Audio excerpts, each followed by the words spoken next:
बहुत समय पहले की बात है। अयोध्या के राजा राम अपनी प्रजा के प्रति बेहद न्यायप्रिय और करुणामय थे।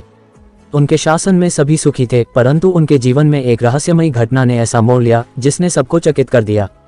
एक दिन राजा राम को महल के तहखाने से एक पुराना धूल से भरा दर्पण मिला।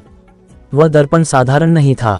जैसे ही राजा ने उसे छुआ, उसमें से एक अजीब सी रोशनी निकली। अचानक दर्पण में एक स्त्री की छवि उभर आई, जो रोते हुए राजा से मदद की गुहार कर रही थी। उसने कहा, राजा राम, मुझे बचाओ, मैं तुम्हारे राज्य के पास के जंगल में बंदी हूँ। राजा राम यह सुनकर हैरान रह गए। उन्होंने अपने मंत्री हनुमान से इस बारे में चर्चा की। हनुमान ने कहा, महाराज, यह कोई साधारण दर्पण नहीं है। यह किसी गहरे रहस्य का संकेत है। हमें सावधान रहकर आगे बढ़ना होगा। राजा राम ने अपनी सेना को साथ लेकर जंगल की ओर प्रस्थान किया। जैसे जैसे वे आगे बढ़ते, जंगल घना और डरावना होता गया।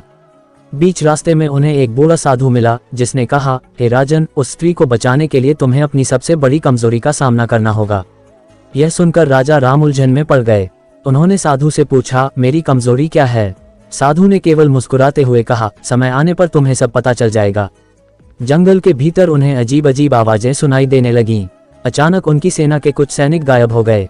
राजा ने महसूस किया कि यह जंगल किसी मायावी शक्ति के अधीन है। अंततः वे एक गुफा तक पहुंचे।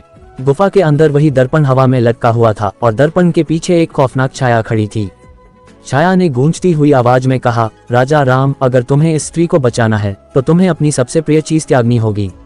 राजा ने साहसपूर्वक पूछा, कौन हो तुम और तुमने उसे क्यों बंदी बनाया है?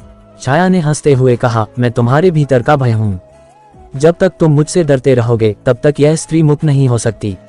राजा राम ने अपनी तलवार उठाए और कहा, मैं धर्म और सत्य का पालन करता हूँ, मेरे भीतर कोई भय नहीं। जैसे ही उन्होंने यह कहा, पूरी गुफा चमकने लगी। छाया गायब हो गई और दर्पण टूटकर बिखर गया। स्त्री मुक्त होकर प्रकट हुई। उस स्त्री ने राजा राम को धन्यवाद दिया और कहा, महाराज, आपने अपनी शक्ति और सत्य के बल पर न केवल मुझे बल्कि अपने राज्य को भी एक बड़े संकट से बचा लिया। राजा राम जब महल लौटे तो उन्होंने महसूस किया कि उनकी सबसे बड़ी कमजोरी उनका अनन्य और भय था। उन्होंने इस घटना से सीखा कि सच्चा राजा वही होता है जो अपने भीतर के डर को जीत सके। तब से राजा राम और भी अधिक साहसी और दृढ़ निश्चयी हो गए और उनका नाम युगों युगों तक याद किया गया। साहस और सत्य के बल पर सबसे बड़े संकटों को भी पार किया जा सकता है। कहानी पसंद आई हो तो लाइक और शेयर करें।